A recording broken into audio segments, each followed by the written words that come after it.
welcome to this wonderful webinar, 10 Things You Can Do to Start a New Year Right. And we're excited to be with you. A recording and a PDF of the slides will be coming your way after this presentation. So Jeff, you want to take us away in this first section? Oh, there I am. I'm principal at Veritas Group.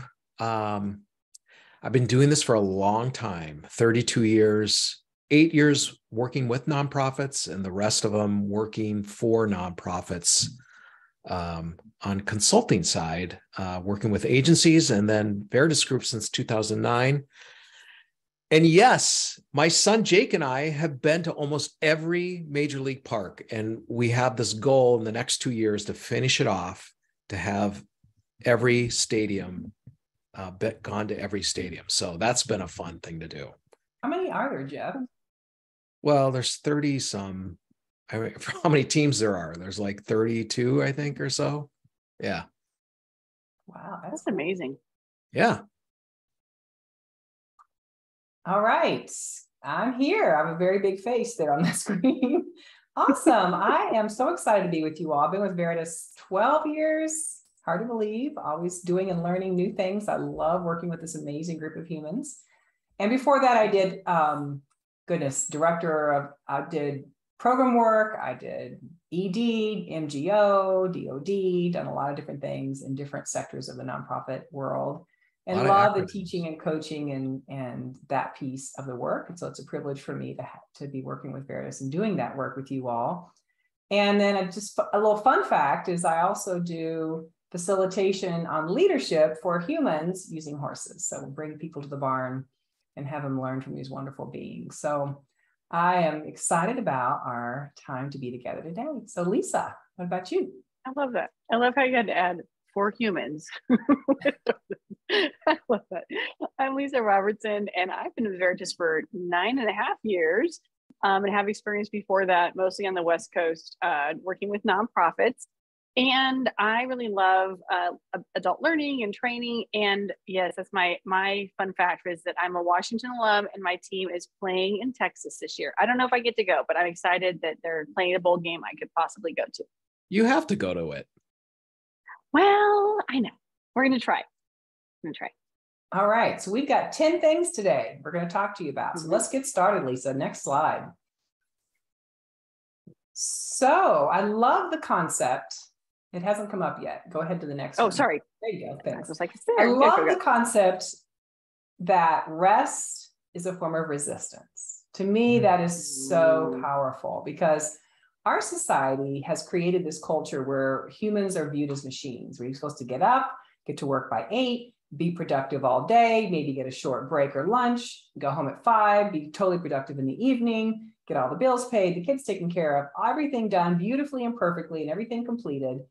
And so this unreality that's created in our society is the belief that we have to be that every day and show up very productive every day, every moment, creates so much anxiety and stress for us.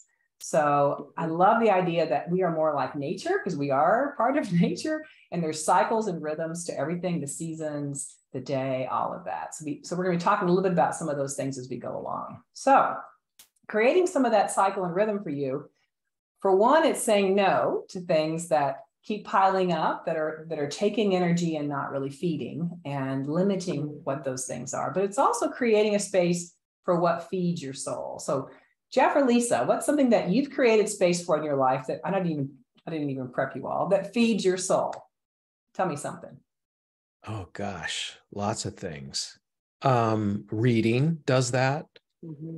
Taking walks, working out, does that for me. Lisa? Yeah, I'm similar. I really love to get outside when the weather will allow. I just love the changing seasons. It does feed my soul to be outside. And reading, I'm kind of a Kindle addict and usually have several books going at once because I ran out of space to pile them up. So yeah, definitely. Love it. I've added taking an art class lately to my life, which was wonderful. I'm not an artist, don't know how to paint, but I'm like, I want to try it. And so finding those things that bring you joy, that challenge you to learn, really like they're filling back up, right? We're sort of draining all of our energy and we need to fill it back up with something. Love it. I love this slide because we always think about self-care as like a hot bath and a bubble bath or something. And I think that's kind of silly in a way. I love bubble baths, don't trust me, but really it's about not something you do occasionally, you know, like one time a year, my girlfriends and I go to a spa, or one time a year, the guys and I go do X. It's about every day. How do you build in those moments, right? So we're supposed to take 90 minutes is the ultimate amount of time, the most amount of time we can focus, and it'll probably be shorter than that in reality. So every 90 minutes, we should be taking some kind of break to go for a walk outside, stop and watch the birds fly. Don't spend that time looking at Facebook and Twitter and Instagram and all that.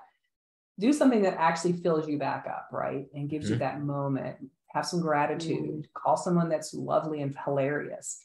You could watch a funny video, maybe that works, but try to stay off things that just suck and get to things that add energy, build energy, feed your soul.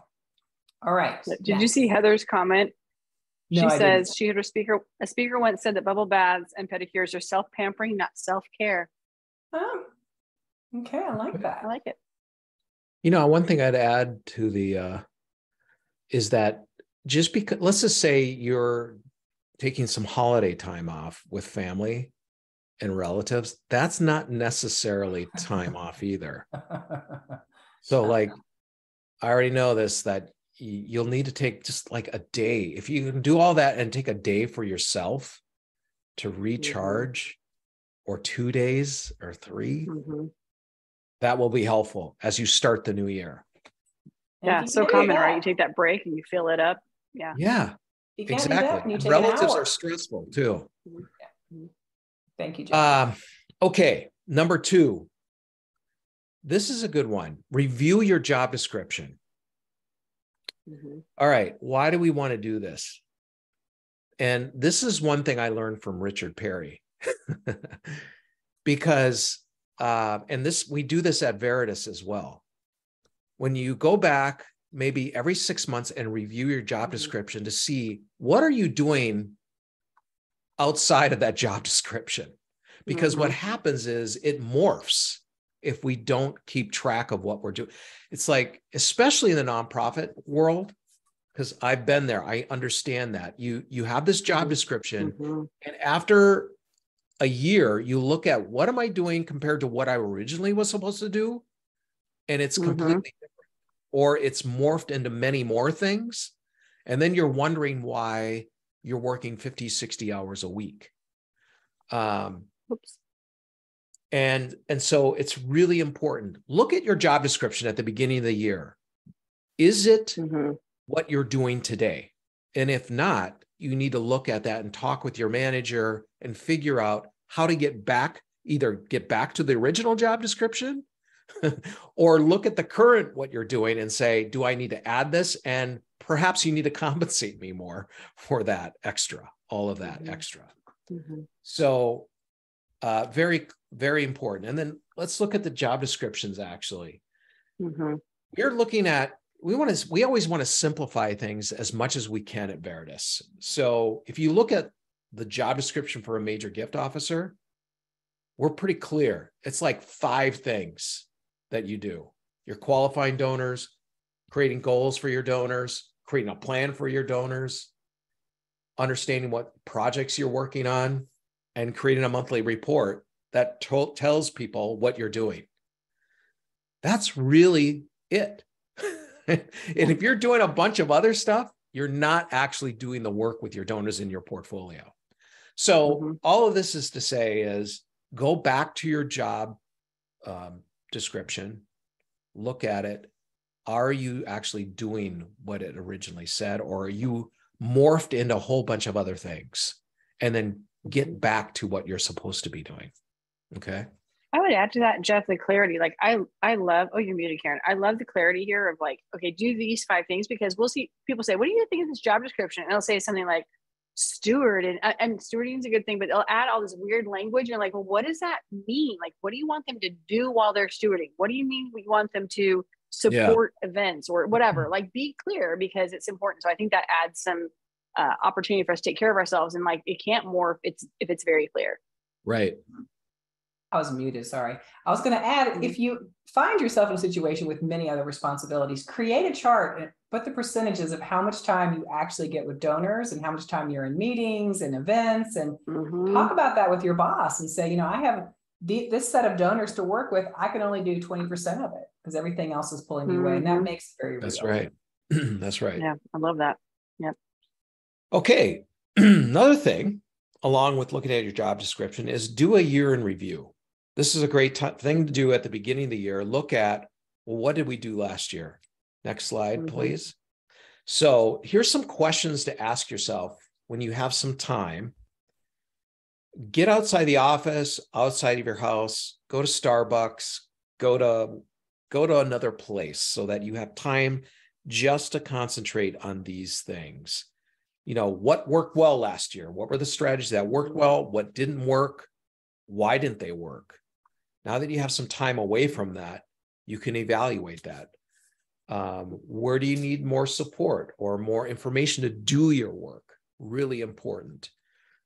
What opportunities in the next year do you want to pursue? What resources would you need to actually do those things? And which donors do you need to learn more about? So as a frontline fundraiser, that's your job, right? Is the learning about who your donors are. Well, who are the donors in that 150 portfolio? Don't you know enough yet? Do you know their passions and interests? This is the time to look at that and go, okay, I know a bulk of these donors and what their passion and interests are, but I don't know these. Here's the steps I'm going to take next year to really get in there and find out what their passions and interests are. You do that, you'll be much more successful in the coming year. So overall, look at what you did last year. Do a self-evaluation and then look at, okay, here's what I can learn from that and move on in the next year. Love that. And we send that to our people we're coaching, to think about. So I love that, Jeff. Yeah. Okay. Number 4 is stay on top of the prompt thank you messages, which seems like it makes sense, but like right now they're coming in really fast and heavy. And then we might take some time and then people give it year end and you're doing all these other things. And so it's really important to stay on top of that because the donors have given the money. A lot of times it's deposited while we're sleeping and on vacation. And it's important that we report back. So try as much as you can to report back within 24 to 48 hours. And I know that we just said, hey, take care of yourself, take your vacation, make sure all these things. But I know a lot of fundraisers who will at least check gift reports going into each day, even when they're on vacation, just because that's how important it is. And then be sure to find out and know what the donor's communication preference is. And so, we like to start with a phone call rather than just a note because you have a chance, but also think about creative things like videos, which could be kind of fun for you and maybe something kind of different. And then also make sure that it's relevant, right? So a lot of times we'll say, oh, tell me about how you thank donors. And people will say, well, they get the letter. And that's not what we mean. We're talking about the personal letter where we're actually able to say, thank you so much. And if you know what they gave to and the language of whatever campaign, to use that language to say, thank you for giving to, the kids in Mongolia, whatever it is they gave to specifically, make sure you do that. Do you guys want to say anything else about thank yous? Just that this is the absolute critical piece that if you want to set yourself above and apart from other nonprofits, if you do this well, you will be noticed. Because one of the big problems donors tell us about is that they don't know, they're not thanked properly. They don't get that thing. They don't know if it got processed. Well, they know it got processed because they see it in their bank account, but they don't see something for like 6 to 8 weeks afterwards. That means, gosh, I guess it wasn't that important. And we hear that often because especially at this time of year, there's a lot coming in. And if you don't know when your donors made a gift and they're in your portfolio, let's say, and I just recently heard this from an organization, that it takes them 3 weeks to find out if a donor in their portfolio gave a gift. And by that time, when they do find out, it's embarrassing because then they're trying to contact the donor almost a month out after they gave the gift. And that's really difficult. That's hard on the frontline fundraisers to do that. Yeah. I would just add, there's a lot of great blogs this past month from Jeff, Richard, and me on thanking donors. And mine has language to steal from other people if you're getting a little fried with what you're saying. And I think my one point is we can get really focused on just getting through the task of writing all these things. And I would encourage you to stop and pause and to remember the impact you are making through the work you do. Remember the donor's heart. And just come from a place of warmth and understanding and connection, and then it'll come through your language no matter how skilled you are at writing. So that'd be my addition. Carol asked a great question, which is how you balance this. So it's tough, right? But it's because we have people, some fundraisers are like, I'm out the whole month of December, and we're like, what? But their company has a policy of use it or lose it, and so they have 17 days in December and they're gone. And that's really challenging. So I think it's just a matter of maybe it might even be staffing up, hiring temporary people to get in there. It might be, talking to them about how you can balance that. I know one organization, they give the whole week after Christmas off, but someone's kind of on call for half the day each day to do thank yous and make sure someone's there to answer the phone, even remotely. So there's things you can do, but I know it's really hard. But even if they take the time off first thing January, I would make sure that we're on top of thank yous. The other thing we encourage you to do to start the year off right is a caseload refresh. And so we do this twice a year. We want to look at, okay, who are the folks we're managing? Because although we're often talking about value and or donor attrition, and we want to try to stop that by building a relationship and talking about impact, there's always going to be people who it's just time for them to come off the caseload. And that's always a little painful because we take ownership, which is good, of the people we're responsible for. And so some things to keep in mind is like, this is okay. It's natural. People have their passions change, their life circumstances change. There's all kinds of reasons why they might either give less or stop giving your organization, and it's okay to let them go. And or to look at where are they going to be best served. If we look at the pipeline, where is the best place for them in that pipeline? And it might not be in major gifts, or it might not be in mid-level. They might be perfectly happy and give the same amount in the cultivation or direct response kind of part of the pipeline. And that's actually a better thing for your organization because there's a better ROI there, right? So it's a better investment of your organization's time. So you've really got to look at the donors on your list and say, okay, who have been really doing a good job of stewarding, cultivating, and they're giving the same amount? Who are the folks that really stopped giving? And I don't know the story, either I don't know the story, or I think this is permanent. So we want to be careful. If people have told us like, hey, my business is in trouble, I'm gonna give less this year, that's different than someone who's like, I'm no longer interested in puppies, I'm supporting pancreatic cancer, don't ask me for other gifts, or, I'm not gonna give more than $500 to you a year. That's different, right? And then just be really honest about it, because there are those stories we tell ourselves. And so it's just hard to it's almost like looking back and pretending you're not the fundraiser. Look at it objectively and say, who really does belong? And how can I best serve the donors who I do have and any donors who might be coming into the caseload? So those are some things I would say. I don't know, Jeff or Karen, you have more to add to that? Kind of data refreshing? No, I think you hit it. Awesome. I know. All right. So we do this a little bit differently for major gifts and mid-level, which is, right? So major gifts might be those folks who aren't engaging and gave less. I just talked about those. And you also might want to adjust the tiers, because it could be they do want to stay in your caseload, but you need to move them in your tiers, kind of thing. And then look at, are there donors that you have the capacity to add? So either they're going to move kind of from mid-level at that point, and or is it, that you have unassigned donors, maybe ones that you thanked, and they would be really good for your caseload. So this is the time to not just remove, but also look at, okay, I'm doing this so that I have space to move people from another part of the pipeline into my caseload. Lisa, Dave says 1 out of 3 on caseload won't engage. Who do we keep or lose? Well, so I'm not sure that's actually true. Jeff, so what I can't tell from the question is if you're using R1 and 3, or if that's what's happening to you. 2/3 won't engage. So Dave, what we talk about is if someone's on the caseload for a major gift officer, they have had that two-way connection at some point. Now, they're qualified. They're qualified. Now, I can't explain people's psychology because sometimes what happens is I call Jeff and he's like, oh my gosh, Lisa, I love your organization. I'd love to hear from you. And then 2 years later, I can never get Jeff on the phone. He stopped giving. And I'm like, what happened? I thought Jeff loved me. So sometimes that happens and they might kind of unqualify themselves. But generally speaking, if they're on your caseload and they've been qualified at some point through a two-way connection, they've said they want to hear from you, the attrition, the number of people or the value that might be lost there, mostly donor attrition at that point, is really going to be for other situations. And it usually is a lot less in the first year. It might be somewhere, I don't know, Jeff, I'm going to guess 10 to 15% would be probably our overall average for the first 10 to year. 15, not 50, right? 10 to 15. 10, 15, yes. Yeah, like maybe 10 to 15 donors at a caseload of 150, maybe even up to 20. Yeah. Right, Jeff? Not a ton. But then that gets less every year. The longer you manage that same caseload, that the number of people that you have to replace diminishes. Yeah. See, I would agree with Dave. If you had a portfolio of unqualified donors, he's right. Yeah. Only 1 in 3 will engage. Right. We know this already.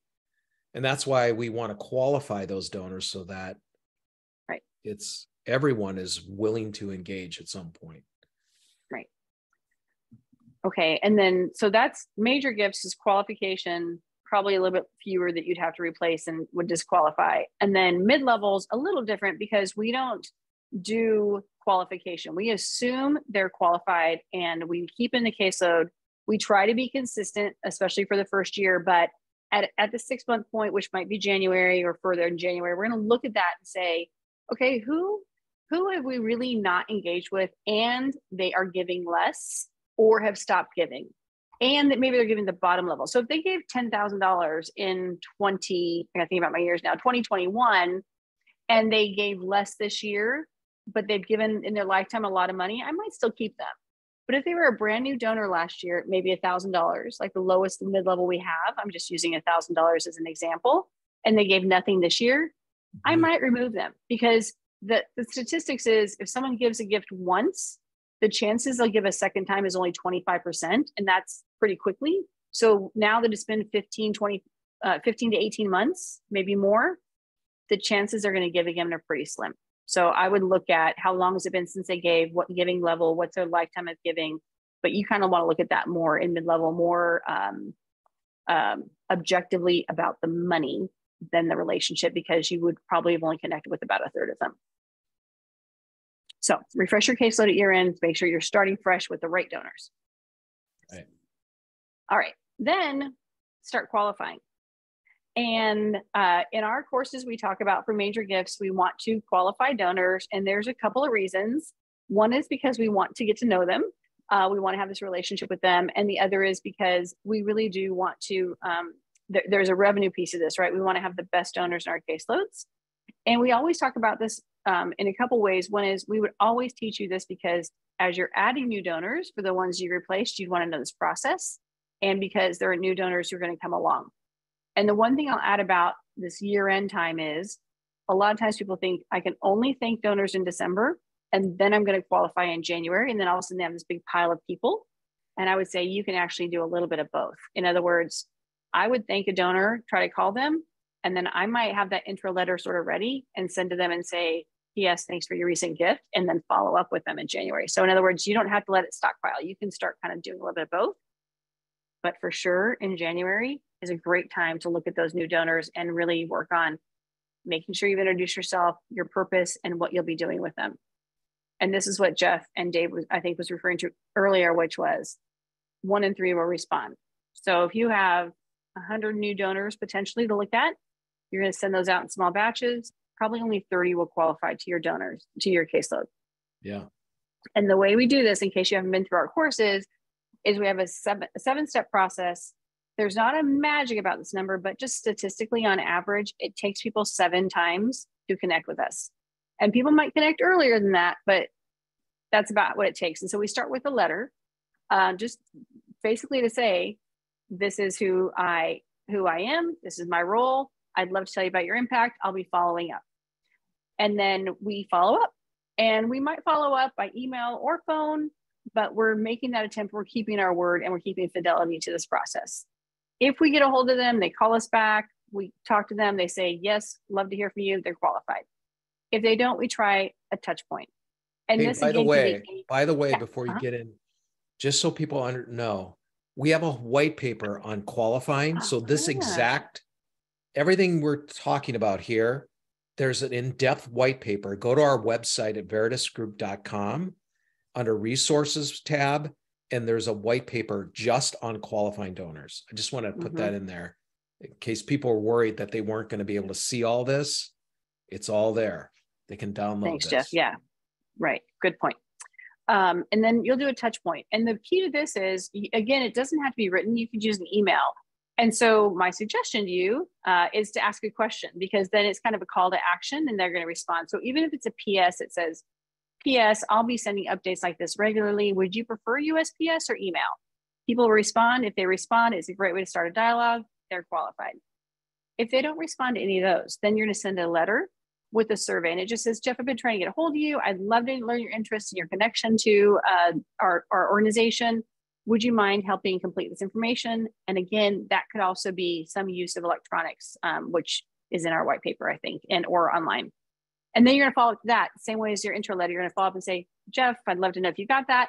And you know what, Jeff, if you have 2 minutes, I just have 2 quick questions, and then you don't have to send that paper back. So you can make it really easy for the donor to reply. And you're really interested in, how can I best be in touch with you? And would you be willing to share your story about why you support us, or what you're most passionate about, that kind of thing. If they don't respond to any of that, it's okay. We're going to send them another touch point about their impact is great. Maybe an invitation to something. Maybe it's a current kind of information. Karen's putting up the white paper and podcast in the chat, you guys. And then if they don't respond to any of that, we send a final note that says, Jeff, been trying to get a hold of you. I'd love to connect. Here's my business card. And it sounds funny, but some people will respond to that. So through this process, usually 1 in 3 will say at some point in some way, yes, I'd love to connect. And then they're qualified. I will say this. And go ahead. If there's anything that you do in the new year that would radically change how you do your fundraising with your portfolio, this qualifying process will change the way you do your work. It will absolutely change everything. Because now you're going to be working with donors who actually want to relate to you.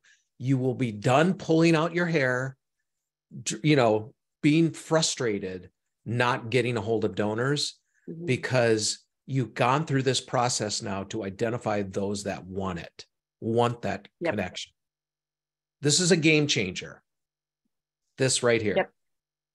And I would say this, it can start even if you've been managing a caseload, right, Jeff? If you haven't been doing this, you can do the same thing. And your intro letter might be something more like, I've been reaching out in the past and I realized I don't know your interests and passions. I'll be calling to follow up and learn more about you. Like we're telling you the kind of ideal way, and then you can adjust it for the reality of where you're at with your caseloads. Lisa, you might jump in with this. Noreen's asking about what period of time does this take to do all of this work? That's a great question. It takes about 3 months for each donor. And we're sending these out in batches. And so the whole batch of donors, starting with about 450, if you're a brand new fundraiser, would take about 6 to 8 months. And you might have smaller batches. So I'll just say 6 to 8 months. But that's so if you have no qualified donors.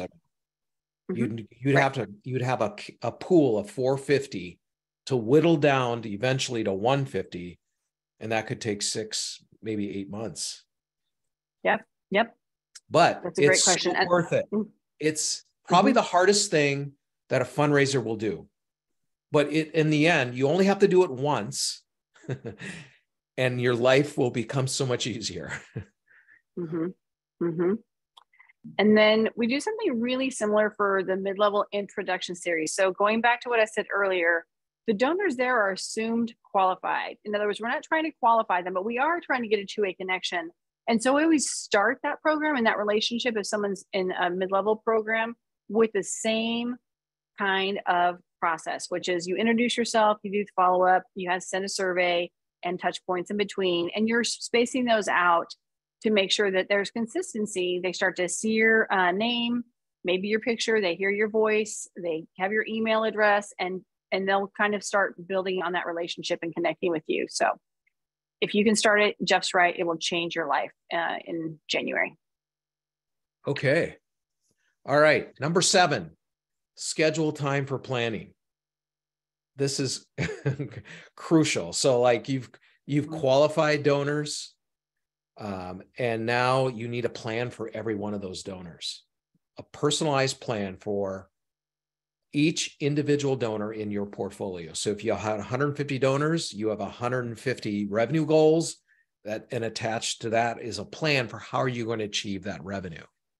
So that plan has to be relevant to your donor, meaning it can't be just all the same stuff that you do for all of your donors.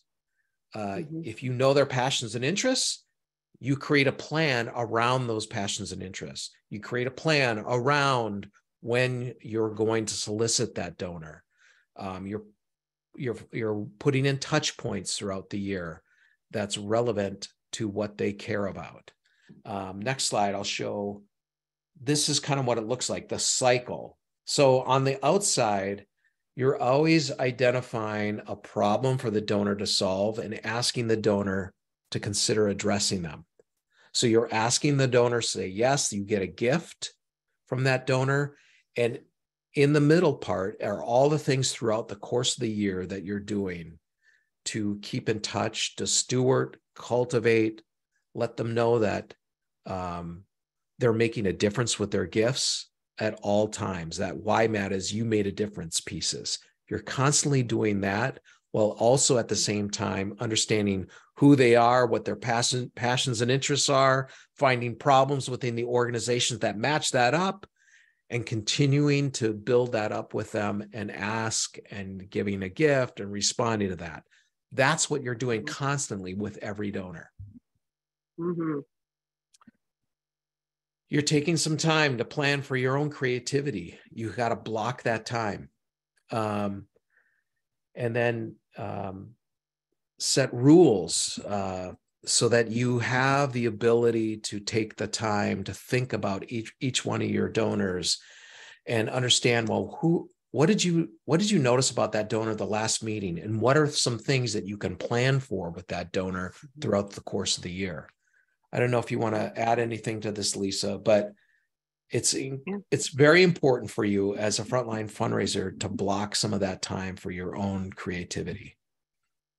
Yeah, we actually have a very productive colleague, and we said to her, "How are you so productive?" And she said 2 things that I loved. I haven't been able to apply them all yet, but 1, she always blocks more time than she thinks she'll need. And 2, she is consistent with where she blocks time that works for her, right? So she always has a little space to have dinner, and then she goes and does her email at 10 p.m. So the next morning she's ready to get going. She doesn't work until 7, you know what I mean? So I think you've got to find what works for you. And in blocking time, some people, they want to block 1 full day. And for me, I have this really close relationship with Murphy and his laws. And if I did that, that day would blow up. So I try to block little pieces of time for projects I'm working on, knowing that if one gets taken, I have 3 more. And I coach a lot of fundraisers to do that as well. So it's really important to do that. And then find those resources you need and put them where you need them for when you need them, and so you can find them without your email blowing up. Yeah. Well, I would just add, I think we need small chunks too, to allow creativity, to allow some thoughts and processing. We're not just going to sit down and churn something out in an hour or 2. Yeah. We have to kind of come back to it. You have some breath and space for it to grow. Very true. That's a really good point, Karen. Yeah. Good. So this is just an example of how you build a plan. This is a 12-month plan. You look at first at, okay, where am I going to solicit this donor? And typically this donor gives in November. Okay, so then work backward from there. You're going to be sending things that are already produced a lot of times, and you're making them more personalized, like you have newsletters. And so that you can place in February and August, and you're going to personalize them. You're going to meet with the donor. You're going to do personal things. You're sending formal reports, text photos, and then you're doing things that connect to them, who they are. Go to a Phillies game or send a story from the Philadelphia Inquirer. All kinds of, this is how you build it out. And everyone thinks, oh, I can't do a plan for 12 months. It's going to take forever. when you go through this kind of process, you realize it's not actually that hard to do, because there are a number of things that are sent out, and you're to the communication pieces that are already sent out. You can use all of those, personalize them. And before you know it, you've got a 12-month plan for your donor. And it takes a few hours of sitting down and just doing that. But if you have the discipline of doing it, you can have a whole plan, and then you start your year and you're ready to go. You know exactly what you're doing with every donor. It's a great feeling to be able to know what it is you planned. Mm-hmm.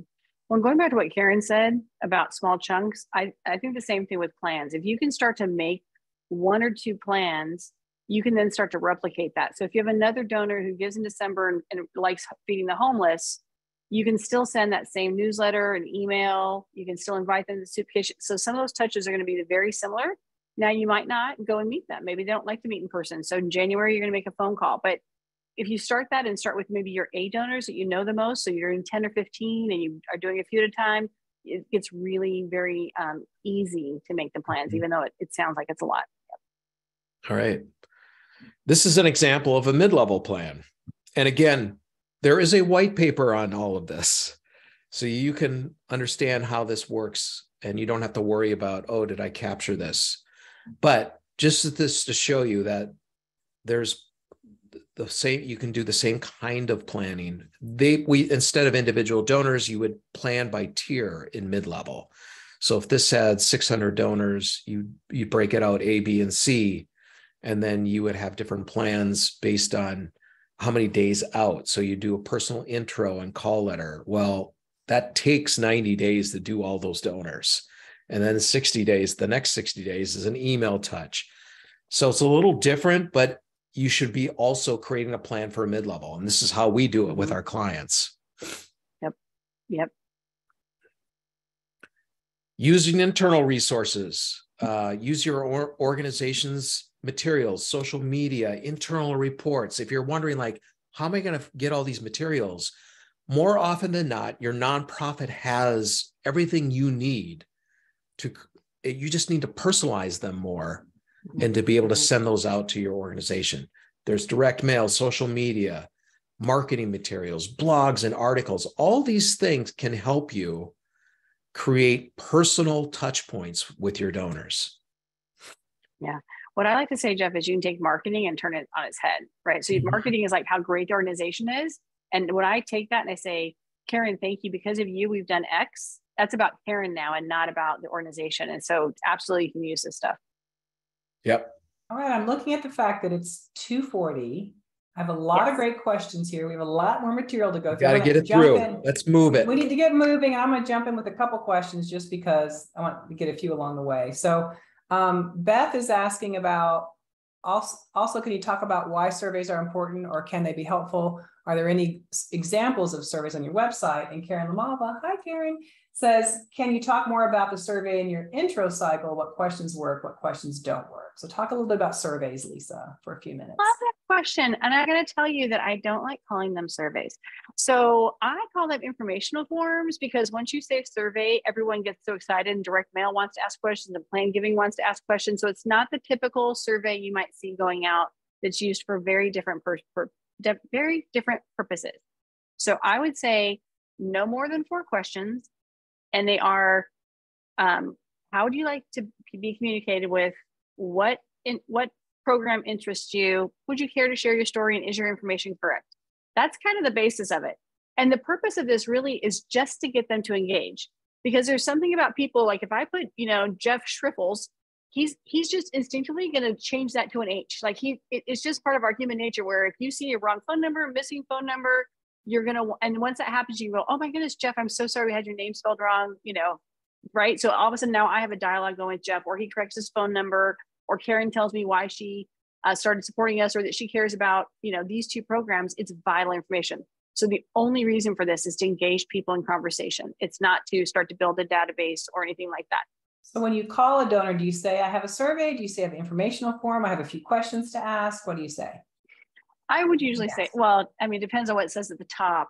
one of our clients, but do you have a minute at the top, which I loved. So, just say, I sent you a letter, Karen. I'd love to learn more about you.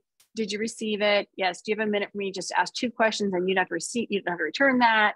I would just kind of make it very, very simple to say, I'd love to learn more about you and how we can best serve you.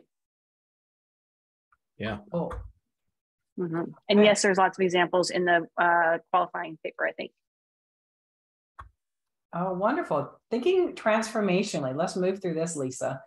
I think the biggest obstacle to donors giving transformationally is us, right? Our own thinking, our own belief system. At Veritas, we talk a lot about how we love systems and structures, the science, right? So that we have a system set up to do the art, to build those relationships in a meaningful way. And I think the third part of that triangle would be us and our emotional health, our understanding of ourselves, our understanding of how our thoughts impact us, our ability to manage stress. I mean, all that impacts our ability to do the systems or the relational piece, right? And so I love this sense that, what is getting in my way? What am I believing is true or not true about my donors? And how do I really think differently and be more open-minded? Right. Yeah. So what is required? Donors need to trust, right? They need to trust you, trust the organization. They need to trust that what they give to is going to happen, or if it's not happening the way they thought it was, you're going to tell them. So they're a part of it. They're journeying with you as your partner. And so building trust is doing all those things we've just been talking about, which is qualifying, getting to know your donors, their interests and passions, telling them how they're making a difference, showing them the impact, and being in that relational, partnership with them. There are so many donor files that have amazing donors in them that are giving way beyond their potential because we have not done the job of engaging them, inspiring them, and giving them a vision to give transformationally. You're saying giving under their potential, not over their potential. Way under their potential. Yeah, They're not giving to their potential at all. And we know this, we see it in the data. We know these donors have much more capacity and they're not doing anything more because they feel like, well, like you said, they probably aren't going to give more. They give 5,000 every November. I'm just happy they give that. We're doing our donors a disservice by not inviting them to do more. You're actually reducing their joy by not asking them to do more, that they can do more. So unlock that part of it within you. Yep. Thank you, Jeff. And so in that process, you want to be, go to the next slide and I'll just speak a little bit to this. There it goes. So in the process, you want to think about, I remember meeting with an MGO, gosh, this is probably 10 years ago. And we always say, in the summertime, think of 3 to 5 people who could be transformational donors. And she was like, I'm doing it. She was determined, chose those people. And as she was journeying, she's thinking about them long-term. She's thinking about them in a 2 to 3 year window. She's getting to know their interest and passion. She's mulling over, she's talking to people that know them, thinking about, what do we have in our organization that's a big need? And how do we package that in a way that includes the overhead that we could offer them? And it's not like I'm going to wait 3 years to ask them. It's asking them along the way, showing them the impact, engaging them. She had a donor that was a $50,000 donor. She started learning all these really interesting things about her connections to the organization. Very soon, she gave $6 million. They were such a partner, she gave another 4. This is over like a 2-3 year period. And it was so meaningful. I love the notes the donor would write her because it was so exciting. Like Jeff's saying, she could have stayed a $50,000 donor, which is, you're thinking, that's great money. But then she got to do something so meaningful to her that was transformational in her life. So it's not just transformational for us, for our organization, it's transformational for our donors. And so think about, pull a few people out and start to just play and be creative and mull over, what could I start doing? What do I need to know? Who knows them? Not that you're going to know your plan for 3 years, but start a plan that thinks big. Love it. Number 9, thank your team. It's about one thing to thank all your donors, and you should do all of that, as we talked about. But in the beginning of the next year, think back to all the people that help you do what you do. So program staff do that, donor operations, finance, admin support, all of those people help you do what you do and make you successful. Write a little thank you note. Take some of them out to lunch. Happy hour, take them to happy hour and share something specific that they helped you with. It will make a huge impact. I know your job is difficult because you have to build relationships with donors, but you also have to build those relationships with the internal folks that help you do your job. And if you do that well, it'll make your job, as you know, much easier. So in gratitude for that, thank them. Come up with creative ways to do that. Lisa, Susan's saying, can you give us some comments or suggestions on what you say in a thank you phone call? Yes. Yes. I think I would go back to some of their impact, right? So a lot of times, if you know the equivalency, so if I can say, Karen, thanks for your $10,000, that's the equivalent of us providing rehabilitative care to someone in our facility for a month. That's valuable, right? If I can, especially if I know that's Karen's interest, or if that's what Karen gave to, or thank you, because of you, we were able to actually continue our feeding program in Ethiopia this year. So it's that kind of, really talking about what their impact has been. And if you'll learn in some of our courses, we have a permission-based asking. We always like to end on celebration. So even if it's like, can I share a recent story with you about someone we served or an animal we rescued, or that's really powerful to be able to share that. Thank you. All right, number 10. These are some tools to support you in your journey along the way. So Lisa, let's do it. So what gets in the way? We talked a little bit about that earlier, but for all of us, right? We've got fears, we've got the need to be perfect, we've got our ego. And like one example would be if I'm avoiding calling donors or setting up meetings because I'm nervous I won't do it well enough, that's our ego because we're making it about us. If we're calling donors and setting up meetings and not preparing for it by researching and looking at what we need to ask and thinking of good open-ended questions, it's also ego, right? Because it's all about us. Oh, I'm good at this. I don't need to do all that. And we're not really thinking about the partnership and how do I move the relationship forward of building trust with them, right? So a lot of times we have to get ourselves out of the way. And some of the things happening, it's helpful to understand what's occurring because it's really normal, right? So let's keep going, Lisa. So one of the things that gets in our way is our fight and flight response, right? We're getting ready to do something, make phone calls, have a meeting, reach out with something a little bold, and we're going into our fight and flight. We're physiologically having a reaction, which then makes us less able to be present and warm and focused and pay attention. I mean, really, it's like an amygdala hijack, right? That's happening physiologically. So keep going, Lisa. So it's normal response. It happened through history with humans. It was a great way to be paying attention in nature that we need to run quickly. It's basically preparing you to run away or to freeze so you're not being seen by something that wants to eat you. Very helpful tools, but not helpful as a donor, as you're working with donors and you're trying to get things done throughout the day. So we're going to play with something quickly that's going to help you all. I'm going to give you a couple tools along the way that help bring you into a different state because you're moving out of that fight and flight that's limiting and you want to get more back into flow and presence, right? To have that leadership presence. So I'm going to have you play for a minute if you'll be willing to. Jeff and Lisa, you have to join me. I know you all do this too.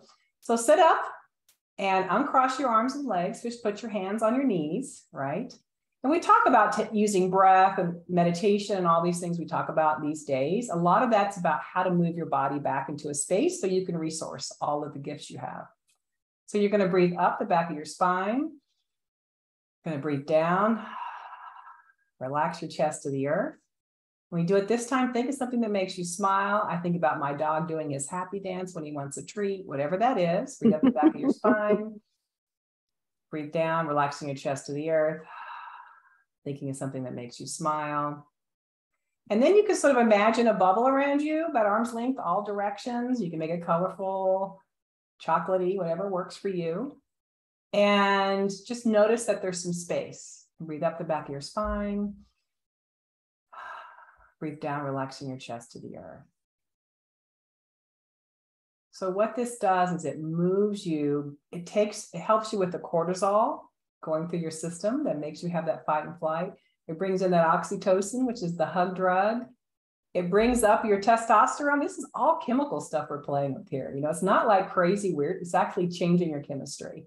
Brings in your testosterone because you're not, when you cross your arms and legs, you're actually increasing cortisol, right? So when we get stressed and we're all tight and we're crossing our arms and legs, that's bringing in the stress hormone. So even how we hold our bodies, I love the story of a guy, he's being told he's not doing a very good job in meetings. He's not really speaking up, really being engaged. All he did was do this breathing exercise and sit up. Didn't even talk any more than normal. Everybody's like, you were great in that meeting, because it changes how you're coming across. Because, right, like 80% of what we communicate is through our bodies, right? It's all non-direct communication. So that's one tool for you. Let's keep going. And what we talked about earlier is create those little spaces in your day.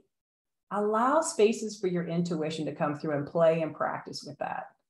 At my first organization in my 20s, it was a big joke about it. Every time Karen comes out of the bathroom, she has a new idea. It's just because I had space, like for just a moment, I wasn't doing something. And so, you know, in the shower, you have a brilliant idea. So if you start really creating opportunities for creativity and space, you can allow intuition comes in, which then allows things to flow easier, right? It's not so hard. Keep going. Another skill and tool is these 4 questions. So you're getting ready to go into a meeting with colleagues. It's been kind of tough. And you can check in. What are my sensations? Like maybe your chest is tight, stomach is churning. What's my breath? It's really tight. I'm doing shallow breathing. What am I feeling? Frustration, anger, fear. What am I thinking? These ridiculous humans won't get it together. Whatever it is you're thinking, right? And then have a moment like, is this going to support me reaching my goal, right? Is being in this, because if you walk in, your whole system is going to be communicating what you just identified for yourself. So you have an opportunity to take a breath, create some space, think something differently. Like, you know what? These people have best intentions. Let's see what we can figure out. I mean, that totally changes your physiology and totally changes how they're going to react to everything you say. So there's another skill and tool for you. The last is to remember when you're working with folks, you're not about winning, right? This isn't like, I got to get in there and I got to get donors to say yes. And I got them to do that. They got to meet with me and they got to do all these things I'm asking. And if I don't get the yes, I failed, right? But reality, it's all about being their partner and meeting them where they are and journeying with them. So if you get with a donor and they're like, you know, I can't increase my giving like that, but, you know, I love that you asked, you know, it's information, right? And you're like, oh, thank you for telling me, you know, would you want to keep hearing information about this? Or they say, no, I don't really want to come to events. Well, tell me more about how we could tell you the difference you're making or show you that. And so it's figuring out where they are and how to connect to them in meaningful ways, show them the difference they're making. And allow some are going to move really quickly, some are going to move slower, some are going to move in really huge, exciting ways, but you are their partner in the process. So be present and be curious to where they are. All right, so today your assignment, start blocking time, little bits to work on some of these great tools and ideas, little bits to take that moment to allow creativity to come in, intuition to come in, to give your whole system a break. Remember to take some breaths and give yourself a chance to come out of that stress. It's not, if I keep working harder, faster when I'm really stressed, I'm not going to be able to do more. I'm going to wear myself out and I'm going to be less present and less caring, and it's going to come through what I'm doing. So step away, get the bigger picture for a moment and be kind to yourself. All right. I don't know what happened to Jeff. Something happened to him. Yes. Yeah. All right. I think he Sorry about that. Stressed him out. Yeah. All right, Lisa, we got a few more questions here.